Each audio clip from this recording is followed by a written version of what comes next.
আমি আজ নিরুপায় হয়ে মানুষকে বলতেছি আপনারা আমাদেরকে একটু সহযোগিতা করেন, সবাই পাশে দাঁড়ায়। সেখান থেকে একটু খাবারে পানিও দেয় নাই। যার কাছে যে কর্ম করেন, আমি কেমনে করব কর্ম? আমি কি করব? মাঝে মাঝে মনে চায় খাবারের কষ্ট আমি আত্মহত্যা করি। আমি অনেক কিছু বিক্রি করি, নেপথুলি, কলম, আতর। আজ আমি আমার অসুস্থ শরীরে নিরুপায়, ওদের আব্বু নাই দুনিয়াতে। এই অস্ত্রোপচারের পরেও আমার চুলগুলো কিন্তু 1 ইঞ্চি, এর বেশি না। এই ডানাটাতে আমার এই অপারেশন একটা হয়েছে, আরও একটা করা লাগবে, নাহলে আমার এই ডানারটা বাদ। যার বাবা দুনিয়াতে নেই, মাটা এরকমের অচল। কলম, নেপথুলি বিক্রি করারও এখন আর আমি ওই শক্তিটুক শরীরে পাই না। আমার হাতটা দেখলে বুঝবেন এই যে হাতটা।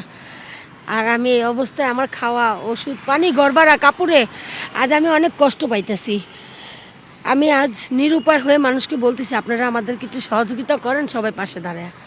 এভাবে আমি আর চলতে পারি। হ্যাঁ, এটাই আমার ছোট মেয়ে। ও মাদ্রাসা পড়ে, ওর 11টা সূরাও মুখস্থ আছে। আপনার আসুন্না ফাউন্ডেশনও গেছিলাম, কিচ্ছু মেলে নাই। পালি 5,000 টাকা একবার দিছিল আমাকে।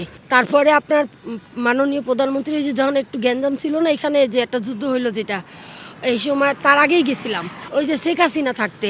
ওনার ওইখানে গেটে একটা মসজিদ আছে, মসজিদের থেকেও দাঁড়ায় চাইছিলাম একটু পানি দেন খাবারের। সেখান থেকে একটু খাবারে পানিও দেয় নাই। আমি আজ প্রায় 1টা বছর, গত বছর এই সেন্টার যে মসজিদ না আইডিয়াল বনশ্রী, এই মসজিদের স্যাররাই আমার ট্রিটমেন্ট চালাইছিল।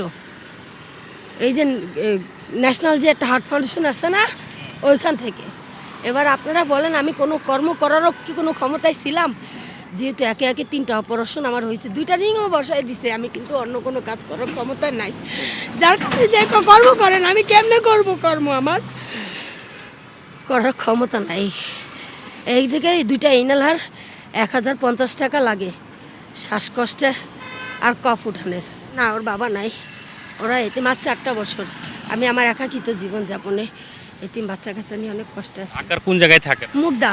আমি প্রতিদিন না, ওই যে সেন্টার আছে না বনশ্রী, ওই জায়গায় যাই। কারণ ওই স্যারের আমার ট্রিটমেন্ট চালাইছিল তো, ওনারাই আমার যথেষ্ট যা দেখে, যখন দেখে করে। একটা স্যার তার ভিতরে আমার প্রতি মাসে মাসে 5,000 টাকা দিত। আজকে আমার ওই স্যারটা অনেক অসুস্থ, আমি মন খুলে ফেললাম আমার ওই স্যারটা সুস্থ করুক। এখন উনি দিতেও পারে না, আমি চাইও না। আমি চাই আমার স্যারটা আল্লাহকে সুস্থ করে দেখুন। ওনার ক্যান্সার হয়ে গেছে, উনি বাঁচবেও না। উনি আমার অনেক টাকা সহযোগিতা করছিল। আপনারা আমাদেরকে একটু সাহায্য করেন। বর্তমান তারেক স্যারের কাছে আমার একটা আবেদন, সে যদি আমাদেরকে একটা থাকার মতো একটা ঘর দুয়ার বানায় দিত আর একটা দোকান করে দিত আমারে, আমি আমার জীবন ভর এতিম বাচ্চাগুলো নিয়ে 5 ওয়াক্ত নামাজ অনুযায়ী খাইতে পারতাম, চলতে পারতাম। একটাই আবেদন আমার সরকারের কাছে, সেজন্য একটু আমার পাশে দাঁড়ায়। আমার এই দারিদ্রতা পান, আমি আমার এতিম বাচ্চাগুলো, মেয়ে, এরা কি করবে জীবনে? এক ছেলে তো বিয়ে করছে, সেও নুনান্ত পান্তা ফুরা, সে তার বউ বাচ্চা নিয়ে থাকে আলাদা।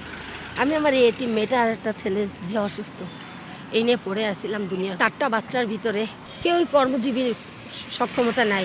যে ছেলেটা আছে সে বিয়ে টিয়ে করছে, বাচ্চা হয়েছে, তারা আলাদা। সে রিক্সা চালায়, ভাত খায় স্যার, সে আমার কোত্থেকে দেখবে? আর যে ছেলেটা একে একে 3টা অপারেশন হয়ে আজ ভুক্তভোগী, ওই ছেলের জন্য আজ আমার এত কিছু জীবনে ঘটে গেল। তার মানসিক স্মৃতিশক্তিটা আগের মতো নাই, সে উত্তি মেজাজি আছে। আমি কি করব? মাঝে মাঝে মনে চায় খাবারের কষ্ট আমি আত্মহত্যা করি। খাবারের কষ্ট, আর কিচ্ছু না। এখন বর্তমান সরকারের কাছে আমার একটাই আবেদন, আমার আল্লাহ যেন তাকে আনছে, তাকে রাখে সম্পূর্ণভাবে। সে সবসময়তে সমস্যা মানুষের পাশে দাঁড়ায়। আমি তাকে অনেক খুঁজি মনে প্রাণে। আল্লাহ গো, আমাদেরকে জন্য সে একটা ঘর দুয়ার আর একটা দোকানপাটের ব্যবস্থা করে। আমি আমার জীবনে আমার এতিম বাচ্চা নিয়ে অনেক কষ্ট করছি।